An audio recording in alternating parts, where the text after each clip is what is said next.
వీడియోల కోసం మా అమరావతి గళం ఛానల్ ని సబ్స్క్రైబ్ చేసుకొని బెల్ ఐకాన్ నొక్కండి. ఆంధ్రప్రదేశ్ మాజీ ముఖ్యమంత్రి వైఎస్ రాజశేఖర రెడ్డి సోదరుడు మాజీ మంత్రి వివేకానందరెడ్డి హత్య కేసులో తొలి నుంచి పలు ట్విస్టులు చోటు చేసుకుంటున్నాయి. ఈ క్రమంలో ఈ కేసు రోజుకో మలుపు తిరుగుతోంది. వివేకానందరెడ్డి హత్య కేసు దర్యాప్తు చేపట్టిన సిబిఐ ఎస్పీ రామ్ సింగ్, వివేకా కూతురు డాక్టర్ సునీతారెడ్డి, అల్లుడు రాజశేఖర రెడ్డిపై పులివెందుల పోలీసులు కోర్టులో ఛార్జిషీట్ దాఖలు చేశారు. ఈ నెల 15న వివేకానందరెడ్డి పిఏ కృష్ణారెడ్డి ఫిర్యాదుతో ముగ్గురిపై వివిధ సెక్షన్ల కింద కేసు పెట్టారు. సిబిఐ ఎస్పీ రామ్ సింగ్, సునీత, రాజశేఖర రెడ్డిపై చర్యలు తీసుకోవాలని కోర్టు ఆదేశించడంతో ఈ ముగ్గురిపై కేసులు నమోదయ్యాయి. పులివెందుల కోర్టు ఆదేశాలతో ఛార్జిషీట్ దాఖలు చేసినట్టు పోలీసులు వెల్లడించారు. పూర్తిస్థాయి విచారణ జరిపిన పులివెందుల పోలీసులు సిట్ దాఖలు చేసిన 2 నివేదికల ఆధారంగా దాదాపు 27 మంది సాక్షుల వాంగ్మూలాలను కోర్టుకు సమర్పించారు.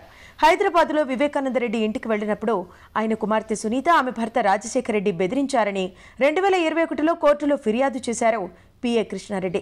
వైసీపీకి చెందిన కొందరి పేర్లు చెప్పాలని సిబిఐ ఎస్పీ రామ్ సింగ్ తనను ఒత్తిడి చేశారంటూ పులివెందుల కోర్టులో ప్రైవేటు కేసు వేశారు. కేసు విచారిస్తున్న రామ్ సింగ్ విచారణ పేరుతో వేధింపులకు గురిచేశారని, సాక్షిగా ఉండాలంటూ బెదిరింపులకు పాల్పడ్డారని ఆయన కోర్టుకు తెలిపారు.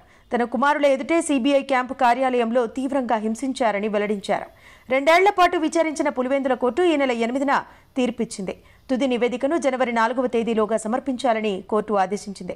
ఇదిలా ఉండగా తన భర్త అప్రూవర్గా మారిన తర్వాత ఇబ్బందులు ఎక్కువయ్యాయని, వివేక కేసులో రాజీకి రావాలని వైసీపీ పెద్దలు చెప్పారని, వారి ప్రయత్నాలు కుదరకే తన భర్తను ఇబ్బంది పెడుతున్నారని ఈ కేసులో నిందితుడిగా ఉన్న దస్తగిరి భార్య శబానా ఆరోపిస్తోంది. తమ కుటుంబానికి ఏం జరిగినా వైసీపీ నేతలు ప్రభుత్వానిదే బాధ్యత అని అంటోంది. కాగా ఎర్రగుంట్ల పోలీసులు నమోదు చేసిన అట్రాసిటీ కేసులో అరెస్టైన దస్తగిరి 50 రోజులుగా కడప జైల్లో ఉన్నారు. తన భర్త బెయిల్పై బయటకు రాకుండా అనేక తప్పుడు కేసులు నమోదు చేస్తున్నారని అన్నారు. వాళ్లు ఎన్ని కుట్రలు పన్నినా వెనక్కి తగ్గడం లేదనే ఉద్దేశంతోనే జైలులో పెట్టి ఇబ్బందులకు గురి చేస్తున్నారని వాపోయారు. వివేక హత్య కేసులో దస్తగిరి అప్రూవర్గా మారిన విషయం అందరికీ తెలిసిందే.